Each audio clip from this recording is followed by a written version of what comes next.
नमस्ते दोस्तों, मैं डॉक्टर गरिमा गुप्ता, होम्योपैथी कंसल्टेंट। आज हम बात करने वाले हैं एक टॉपिक जो है गॉल स्टोन यानी पित्ताशय की पत्थरी। तो आइए हम जानते हैं इसके क्या बेसिक रीजंस होते हैं और क्या सिम्टम हमें देखने को मिलते हैं, प्रिकॉशंस एंड ट्रीटमेंट। तो चलिए शुरू करते हैं। गॉल स्टोन किस एज स्टेज में देखे जाते हैं? ये होते हैं 4F means fatty, flabby, fertile females. यहाँ पे इनमें मेजोरिटी पर्सन्स में ये हमें गॉल स्टोन दिखते हैं। इसके मेजर फैक्टर्स जो होते हैं वो होता है metabolic factor, reflux factor, stasis factor and mobility factor. In factors के कारण गॉल स्टोन होने की टेंडेंसी होती है। मेटाबॉलिक फैक्टर मेजर फैक्टर होता है।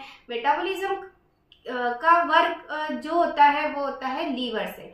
लीवर का डिसफंक्शन या हैम्पर्ड हो जाना, जिसके कारण imbalance of bile juice content, bile juice के कंटेंट में इम्बैलेंस होने के कारण ये स्टोन में कन्वर्ट हो सकते हैं। यहाँ पे बाइल जूस के कंपोनेंट्स होते हैं cholesterol, bile salt and bile pigment. यदि बाइल जूस प्रॉपरली सिक्रीट नहीं कर रहा है लीवर, जिसके कारण कहीं ना कहीं कोलेस्ट्रॉल जो है डाइजेस्ट नहीं हो पा रहा है और लार्ज अमाउंट में सिक्रीट होने के कारण बाइल जूस को कॉन्सेंट्रेट कर रहा है। ये कॉन्सेंट्रेट बाइल जूस स्टोर होता है गॉल ब्लैडर में और ये लॉन्ग टाइम स्टोरेज और स्टेसिस होने की वजह से वहाँ पे कॉन्सेंट्रेटेड कोलेस्ट्रॉल फॉर्म कर लेते हैं गॉल स्टोन।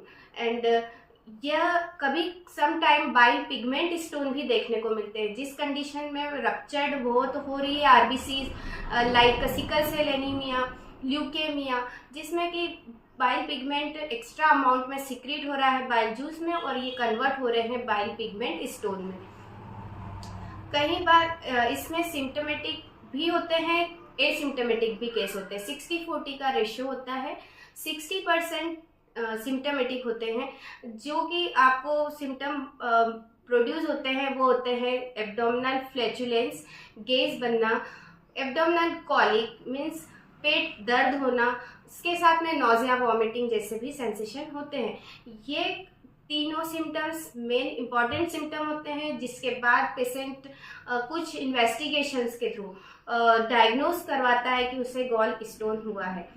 तो यहाँ पे यदि स्टोन डायग्नोज होते हैं तो हमें सबसे पहले प्रिकॉशनरी क्या मेजर रोल फैक्टर्स होते हैं, जिन्हें जैसे मोर लीफी वेजिटेबल्स और हाई सिट्रस फ्रूट्स, जैसे इसके अलावा फाइब्रस फूड का इंटेक मैक्सिमम करना चाहिए और लिमिट्स करना चाहिए हमें। हाई फैटी फूड्स, उसके अलावा पैक्ड फूड, प्रोसेस्ड फूड्स, ये आपको लेस अमाउंट में लेना है। इसके अलावा हम यहाँ पे होम्योपैथी मेडिसिन के थ्रू बेस्ट रिजल्ट पॉसिबल है इसमें, जिसमें कि कुछ मेडिसिन होती हैं बर्बेरिस वल्गेरिस, कार्डस मैरिनस, चेलिडोनियम, ये सारी मदर टिंचर जो कि बेस्ट वर्क करते हैं लीवर पर, लीवर के फंक्शन को इम्प्रूव करेंगे, जिसके कारण जो बाइल जूस का है क्वालिटी एंड क्वांटिटी इम्प्रूव होगी, जो कि बहुत ही पुअर कंडीशन में बाइल जूस सिक्रीट हो रहा था वो प्रॉपर क्वालिटी और क्वांटिटी में सिक्रीट होगा लीवर से। उसके अलावा गॉल ब्लैडर की मोटेलिटी इम्प्रूव होगी, जिससे कि गॉल ब्लैडर सिक्रीट प्रॉपरली कर पाएगा अपने बाइल जूस को इंटेस्टाइन में, आपके डाइजेशन के लिए और मेटाबॉलिज्म में।